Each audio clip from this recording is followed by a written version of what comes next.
So I make that just about 1/2 past by my watch, Adrian. So I think we'll get started. So good afternoon, everyone. Thanks for joining us for today's webinar, all about the power of managers in motivating your people.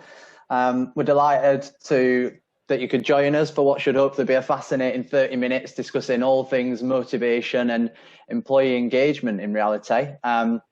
Must say before we get going that Adrian and I are really keen for this to be a conversational half an hour. So we are going to be asking you to use the chat box throughout the 30 minutes.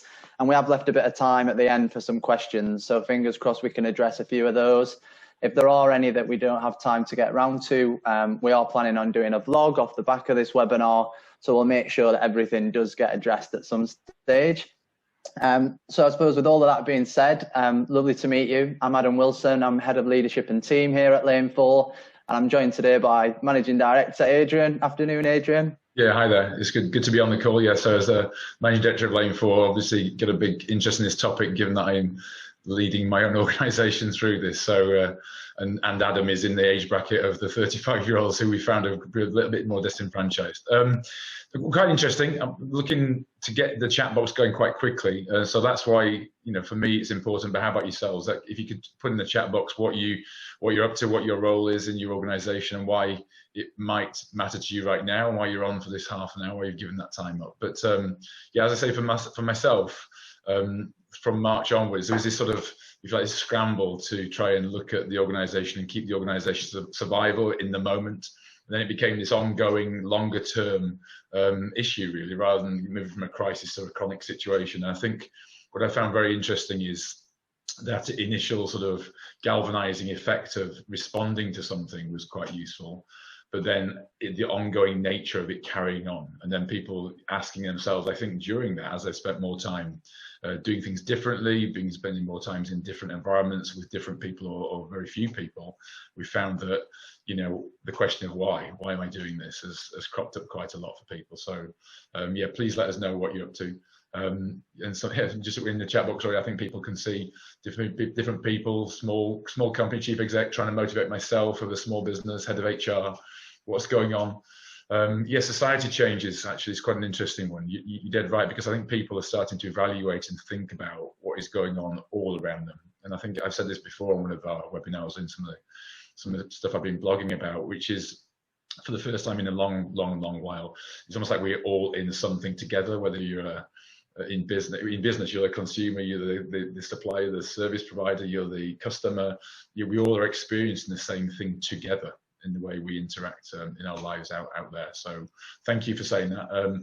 Yes, a whole bunch of people thinking about, you know, the people in their team, and a bunch of people under 30. Resilience for an age group is very challenging for that group. So we'll pick up on that in a second. So Adam, if you can move us through to what we're going to be doing.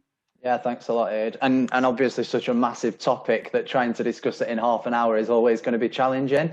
And with that in mind, I suppose there's 4 sort of key things that we wanted to try and discuss as part of this next 25 minutes. So the first one is around sort of why it might be that younger workers in particular have been hardest hit during the pandemic. And Adrian's going to tell us about a piece of research we've been doing recently regarding that topic. We're going to have a little bit of a look at the sort of psychology of motivation and what it is that drives it, and then have a conversation about how we can equip your managers to better enhance the motivation of the people that they lead.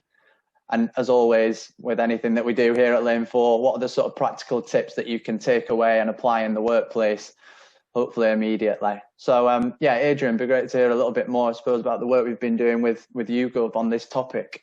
It was just a piece of research we commissioned towards the end of last year, actually, as we started to come out of coming into the COVID situation. We started to ask about 1,000 people around the UK what actually was happening to motivation of people, and particularly one of the things that leaked out was the 44%, I think it is. Adam, if you move on to the next slide. Mm-hmm. Oh, sorry, actually, no, fine. We'll come on to the results in a second, but we were finding there's a difference between the inspiration and motivation of people. And so we were finding that, and this is true of managers. I mean, managers have 2 roles to play, I think, and one is to create inspiration for people. And I think that at a leadership level, that's pretty much the biggest thing you can do, is challenge somebody's intellect, i.e. give them some information that might stimulate them, or stimulate them at emotional level, so they feel like they want to do something differently. But the difference between that and motivation is that people come from, it's an intrinsic need of theirs to do something, so you can inspire, but it's up to the person to motivate themselves. So when we're looking at how many people are motivated, it's not a question of what are we not doing for people, but it's actually what's happening to them, what are they feeling like, and how are they prepared to make that step, because the motive is to take a step, a drive to take an action. And you know, if you're a small business leader or a business leader with a team of people, you can ask people to get stuck in, you can ask people to ride it with you, but ultimately the step they take, whether it be in their own home or towards making an effort for you and the organization, is down to them. And so creating those conditions, and first, as we said, we've got to try and understand what's going on. So the 44% piece of research that came out was that it was a wide-ranging piece, but the thing that stood out was this age bracket. And it was almost like that being at your best, people found that changing situation, they were struggling with it, and it was over 44% of under 35. So as we've seen in the chat box, a bunch of people, and it's a big group in Lane4 as well, my own organisation. When I think about how interacting, like Adam's, I'm in the office because I have bad Wi-Fi at home, that's all right in a second, but being in the office, but Adam at home, and then this is how we interact, right? This is how we're interacting with each other. And how do you keep that going? How do I create a conditions for somebody to do their best work? So that's been quite an interesting thing for us. So Adam, if you want to move ahead, please. Yeah, so I'm interested in your reflections as well. So just a bit of a flag when we get to the chat box in a second. But you know, the loneliness piece is quite interesting, and I think that during furlough, I think a lot of people have been laid off who maybe in the age bracket. I'm not so sure about people's experiences, but we found that a lot of people in that age bracket were put on furlough. And then you've got a loneliness because people living by themselves. There's something where a lot of younger people, you keep on clicking at them actually through this one, that lack of connection with colleagues, because a lot of social activity for people has been gained through their work colleagues, and actually, you know, being at work, having the chat over the coffee machine, but then be able to go out for a drink or walk to the sandwich shop and making those connections. Because what we've noticed also is people do move around the country and around different places and don't live in their hometown often because they've moved for work, and often that connection with people is not as deep-seated as it has been for people who maybe have been rooted for quite a while. So that's quite interesting. As we see there, distractions at home. Now that could be distractions from, as we know, pets and family members walking in the background, and people just jumping in on calls, and you know, the separation of work and life has been very difficult for people to do. Distractions if you live in a shared apartment, when you maybe got one lounge and a few bedrooms and there's 3 or 4 people wandering in the background with you've got your headphones on, it'd be pretty difficult. The learning on the job is an interesting one, because I think this comes back to what is also interesting for people, is that ability to, in some micro moments where you bump into people and you get the chance to come into a meeting, you're sort of getting the nuance of what's happening. I think navigating the world of work, there's something. We know that high-performing teams are created by, the big pieces of high-performing teams is their ability to learn together and share stuff, and it's a lot easier to share stuff when you're in a space together. And then support. I mean, it seems like an obvious one, but again, that is just the quick conversation about how it might feel. And sometimes I've noticed when you get on the, you know, we've got into this rhythm with online Zoom calls or Teams calls, and we're finding ourselves going into task quite a lot. I mean, I've been working with companies, and you know, here's the agenda, and it starts off pretty hard. How are you doing? Oh, we're doing okay. A bit of joke on the screen, and then before you know it, you're straight into item 1, 2, 3. Was that all right? Everybody okay? And then log off, and then you're on to the next one. And actually, I'm finding people now just don't even want to turn the camera on. Some people are going, you know what? I'm not going to turn my camera on for this one. Is that okay? So I don't know if people are finding that as well, but I think these are quite important. I think some of that creativity has been missing as well, because that happens when you have these conversations in the sort of informal way.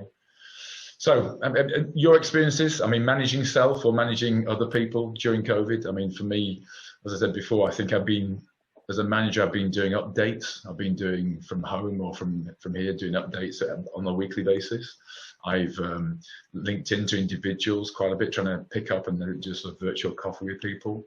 Managing myself I find pretty hard actually, because you know, my routine is very different, and that shook me a bit to establish a different routine. And I'm enjoying the kids piece actually. I'm spending more time with my kids than doing the school things, but it's all a bit shaken up. So I don't know. When you're in this age bracket, how's it been for you? As we look for people to put some stuff in the chat box. Yeah, definitely. And I see there's a couple of things already going in there around sort of distractions from social media, people who are not actually set up to work effectively from home. I saw something the other day that alluded to us all becoming zombies, talking about being on back-to-back calls, which for me I thought was quite a nice term. I think, I suppose as one of those under 35 individuals, I think one of the most challenging things for me, particularly as quite an extroverted character, has probably been the lack of variety.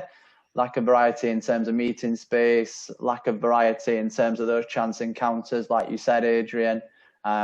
Very much if you're working on a project, it might be that you have a small group who you connect with regularly, as opposed to if you're in the office, you might have a wider pool. And then, the challenges, I suppose, of living in shared accommodation. And again, the lack of variety that brings, right? The fact that you can't all be in the living room on a client call at the same time. So I can definitely relate a lot to many of the things that you said. There's a couple of things on the chat that I'm just reading through as you did that. This something about the social media. Somebody said put people lean more towards social media, which could be fake or divisive, which is quite interesting because I think that checking your information sources, and when you're in a broader range of people, you can get to triangulate or bounce around different ideas. Whereas if you're channel on social media, I think a lot of us are aware of this. You've got your like bias. You're going to go for things that reiterate what you know of the world anyway. So your breadth of information, I think, gets stifled or channeled into a place that might not be helpful in lots of ways.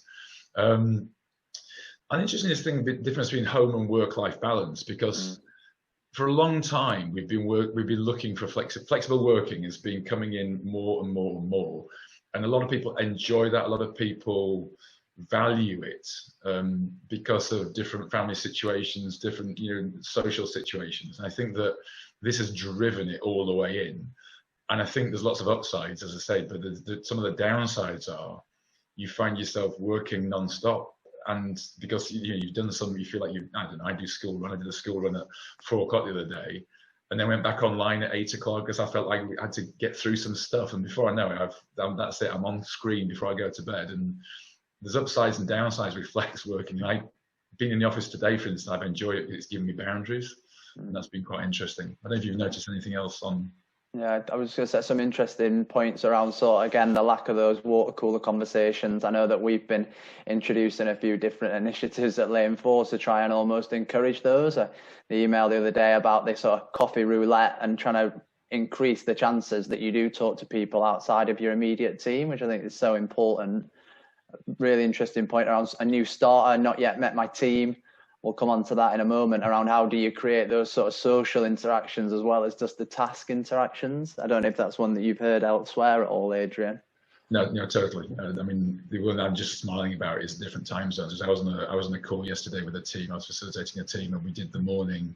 I was on from 8 till it was midday with Asia team, and I was on in the afternoon with the American team, and in the middle we had an hour where somebody was up very, very early and somebody was staying up very late, and we had to cope with the breakfast and dinner scenario. So I think it's quite hard actually. Although having said that, I'm actually feeling a little bit more internationally connected.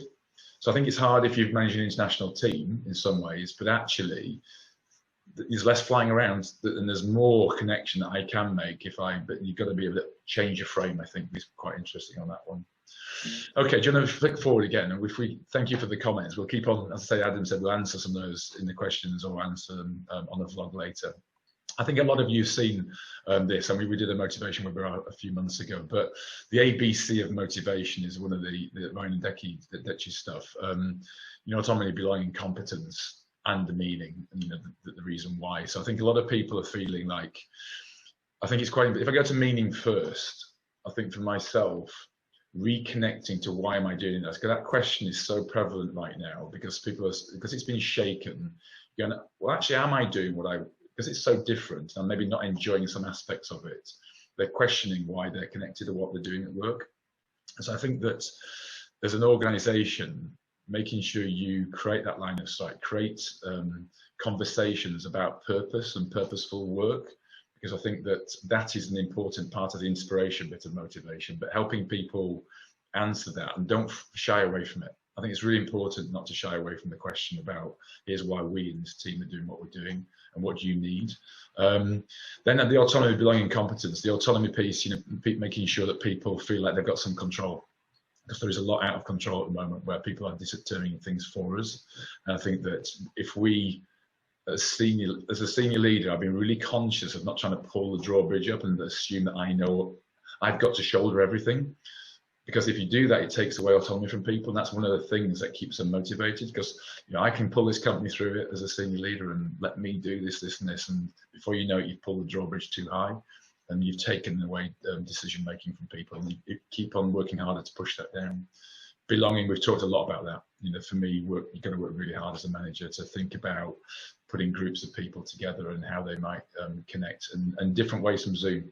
I mean, I know we're on it now, but the other day we did a little breakout session with a group and just told them to phone each other in pairs. Just use the old-fashioned telephone. It's really weird. Or go in your garden and do something, on the phone sort of thing. It's kind of interesting how you might have to mix stuff up. And then the learning, the competence. These are all things I think I've talked about before, but they're very simple, really. I mean, and also I don't think making an assumption that people want to immediately go to virtual and digital learning.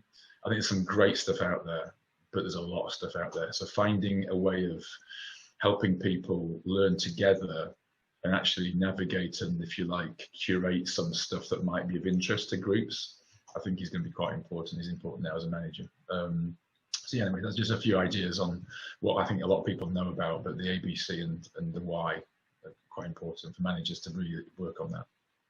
Absolutely, yeah. I can definitely relate to the whole sort of walk and talk. I've been trying to do a little bit more of that recently in terms of get away from the desk, and if there isn't a need to share slides and you can have that conversation, I think getting outside's definitely helped me personally. And I think in that regard, we were keen to share, I suppose, some more top tips around what we have found has been working with some of the clients that we've been working with. And after we've shared this, it'd be great to get your response to some of the things that you've been trying and what's been effective. I think for us, there's definitely an idea, as you said, Adrian, an element of letting go. So recognizing that you can't do it all on yourself and that it can't all be on your shoulders. So very much, how do we sort of empower people and create that sense of shared leadership so that we can drive autonomy? Because if it is constantly people being told what to do in this virtual world, then we know that that's going to affect engagement, and pretty quickly people are going to become not at their best and not performing to the standard that we aspire to. I think we mentioned this briefly earlier around sort of building trust on a personal level. It's so easy just to get into the task, to jump onto the call, look at the agenda and make sure that we hit every point. But how do you as a leader consciously build trust on a personal level and cultivate those social interactions so that ultimately feel like they do belong? And it's not just about the day job, which is obviously critical, but part of that working experience. This one, I think, is probably links a little bit to what I was talking about in terms of my own experience. How do you encourage individuals to build those informal social networks across the business? So encourage people to get outside of their immediate project teams or their immediate teams full stop and connect with others within the business to understand the bigger picture and how collaboration might actually drive performance. And then this one for me, I've been doing a lot of work recently around this sort of topic of culture, and this is one that I think is absolutely crucial. Really investing that time as a manager in helping teams refresh and align their purpose in this sort of new reality within which we now operate, and recognizing that the organization might need to do that as well as those smaller teams. So how do they remain relevant? How do they continue to tackle the issues that we're facing as a result of everything that's going on at the moment? And then these two final points around sort of that competence driver, the first being about encouraging individuals to look at their strengths and how they might play out within this new reality, and just helping people understand also the expectations, the different expectations on their role within this new context. And I don't know if there's any for you there, Adrian, that stand out as being particularly prevalent or key. I mean, yeah, there's a few actually, but the role thing is really important, because actually there's and the word assumption. I think right now people are making lots of assumptions about what people are motivated by, what people want, and you can't just spray paint people with that. The first thing, and that plays into role, because what was the role before might not be what you're expecting, but people haven't had the conversation actually about what you really want them to do. Yeah. And then what is a goal within that? mean, there's been some great stuff in the questions we'll get to in a second, but there's something about aligning purpose and collaboration you mentioned, and people maybe in small teams feel aligned, but the enterprise itself, you're missing something from the enterprise, the whole organization, because almost like you've tightened it up and you're making sure that your near group are happy and healthy, but actually what are we to the company? And so that cross team intra team collaboration, I think, is, you got to work a bit harder on that. Absolutely. And a really interesting point I've just seen in the chat box as well around the idea of sort of that short-term versus long-term thinking. And that's definitely been a conversation I've been having a lot of, is that there's been a real need for that short-term focus in order to get through this, if you will, and to help organizations survive. But it's now organizations saying, well, what is it that we've done really well as part of this period that we now actually want to continue and take into business as usual? And how do we set ourselves up for that long-term success? I know, Adrian, you've been doing a lot of work at that senior level, probably around that, Yeah. Well, the short-term thing is an interesting one, because somebody once a few years ago actually told me of a metaphor. And if you're in like a 10-foot pit or a real deep pit, and you can't see up and it's slippery sides and you can't get a grip, so how do you get out of something? And if somebody puts a ladder down, that's helpful. But if there's no rung until the very top, then you can't get your foot on it. So almost like, what's the first rung on the ladder that will help you start to feel like you're making progress? And I think that sometimes when it's deep and you feel like there's no end to it, when giving people the rungs on the ladder, think about what that small, short-term, quick win is. I'm a massive fan of that, because you cannot just go, hey, it's all great out there. It's going to be fantastic when COVID's over. Just crack on. But actually, no, here's what's, and it might be something that might have felt easy previously, but actually recognize it, reward it, talk about it, and say we've done a great job because we've got to that first rung. Absolutely. And I think another one of the things in the chat box before we move on to sort of the questions was around almost truly understanding your people and what it is that they need. And I think part of that for us is obviously the way in which we look to support organizations in a number of different ways, recognizing that there are different preferences. So very much appreciating there's the need for those sort of bespoke programs, whether that be face-to-face or virtual, and recognizing the need for pace that we spoke about as well. What are the quick wins? So is there anything we can give our people now to help them get through this period? And we've spoken about obviously the need for those digital tools. And I think a big part of us as Lane4 is making sure that we continue to offer support through webinars like this and some of those quick hints and tips. So I think it'd be great to jump to the questions now and obviously answer anything that might be immediately prompted in those of you who've joined us today. One of the topics that I've seen about recognition, actually one of the last ones that was put up there, about how do you work on the thank you and how it can be seen and experienced in the virtual world. Because if you can, as you say, if you can gather people together in like an atrium like we've got out here, it's a bit easier to, it's a vibe, I hesitate to use the word vibe, but the vibration that comes with people being together and that feeling of celebration, I think you can miss that when it's like this. I'm really interested in other people's ideas. Actually, what have you done to recognize? Because you know, you can get everybody individually on screens, and you can highlight somebody, and you know, narrative is important. You can tell stories, and you can build people. But what you're actually recognizing and rewarding, and how do you do it? I'm fascinated with how people might be doing that. We still do we try and get teammates to notice other teammates, how they've made a difference to their colleagues or our customers. That's something we call out every month. Actually, still have that as a program, and make sure we have conversation about what's happening and what's important, because storytelling and cross collaborative stories is where things get shared in terms of what's valued. So I think we need to keep on doing that. I suppose a lot of that sharing as well has been, like you said, people getting creative and spotting the opportunity, right? So recognizing that they might not be spending as much of their budget on travel. So what is the opportunity that comes with that budget that almost has been unleashed, whether it be through those virtual conferences, or I know there's been a number of different ways that we've been trying to drive that opportunity to collaborate and to converse. I suppose there's one question here, Adrian, how to spot people who are fading, shrinking. I saw that.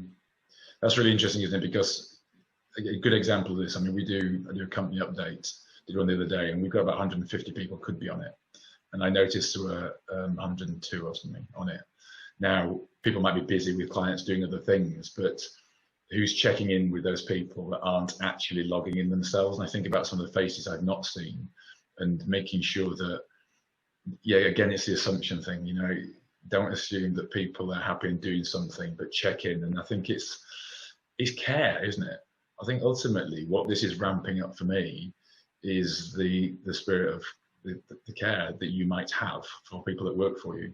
And I think that's part of the humanity of what's going on for everybody, is that everybody at some point has got some anxiety or some form of destabilization that it's beholden on a leader or a manager to just check in. You have a responsibility to work, and if you're not being checked in by somebody you work for, if you find yourself fading and shrinking, then you've got to make that big step out and I think reach out.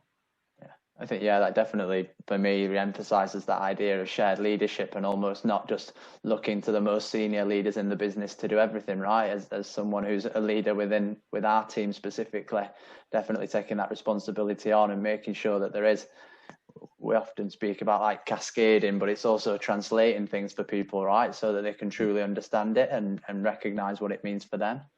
An interesting one here about minimizing resentment from staff who weren't furloughed and have had to cover for staff furloughed while both getting the same remuneration.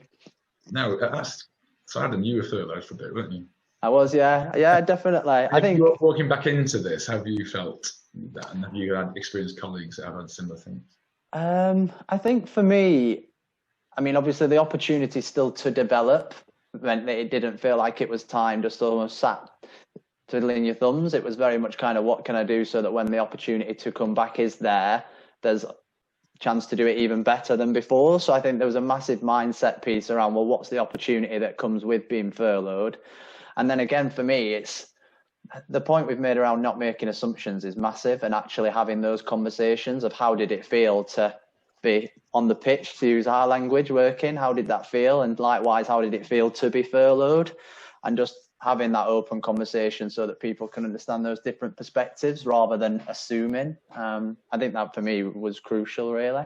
Yeah, and I think that collaborative culture is quite important, because actually when we played the squad piece, the conversation about, as you say, you might be playing on the pitch or you might be on the bench waiting for your turn. There's something about the people on the pitch, as this comment mentions, maybe feeling resentful that somebody's having a rest. We found that a lot of people on the bench were just desperate to get on. We're really unhappy about not being on. But I think there's something about understanding each other's perspectives and really getting those conversations going about what it might have felt like for each group, and not making an assumption, as you said. I think that's quite important. And the thing I would add to that, I suppose, is acknowledging the important role that both parties played in the organisation surviving or thriving, whatever that may be for the different organisation. So it's that both have played an important part in that. You got time for one more? I'm just thinking that because we've got the chat and we've got the question box. I've just opened the question box. So how does the business deal with setting and assessing individual KPIs in the virtual world? I mean, setting KPIs I think is an interesting subject anyway for me, because I've always been a big fan of line of sight between what the organisation is trying to achieve at its highest level, and it is measurable, and then breaking into teams and then into smaller teams and into the individual themselves. And I think that in lots of ways it shouldn't be much different. I'm interested in people's experiences, but I just do wonder whether, again, role and goal clarity. What is the role of the person? What is the role of the team? What we're trying to do? And what's the goal? And in this new world, not having to redefine goals. So if you're not clear as your team goals, it's really difficult to set an individual KPI. And then you're into the conversation about what is the goal? What can we do as a team? What do I need you to do? And what do I need you to achieve? And a conversation. I mean, the goal setting is best when it's talked about and shared, and it's stretching but realistic to a point. And again, I think you're going to work a bit harder on that in the virtual world, but it should still be quite personal, because you can be sat with somebody talking about what works for them. And I think always with goal setting, a broad range of them, not just the very obvious hard KPIs that are measurable, but work harder at the ones. We're going to run out of time, aren't we, Adam? No, I think I'm just going to say I'm conscious of time and making sure that we stick to the half an hour. So I think there's probably a couple of questions that we haven't had chance to get to there, but we certainly will as part of the the follow-up activity. So the last thing to say is obviously just a massive thank you for joining us for that half an hour. I know it's a whirlwind sort of stop and tour of all things motivation, but hopefully there's been something in there for you to take away. As always, we'd love your feedback. If there's any questions that is prompted sort of as you move away from the laptop, feel free to contact us on social, and we'll be sure to follow up to answer those questions and to let you know about future events. So thanks a lot for your time, and thanks, Adrian, for all your insight. No worries. No, thanks for being online with us.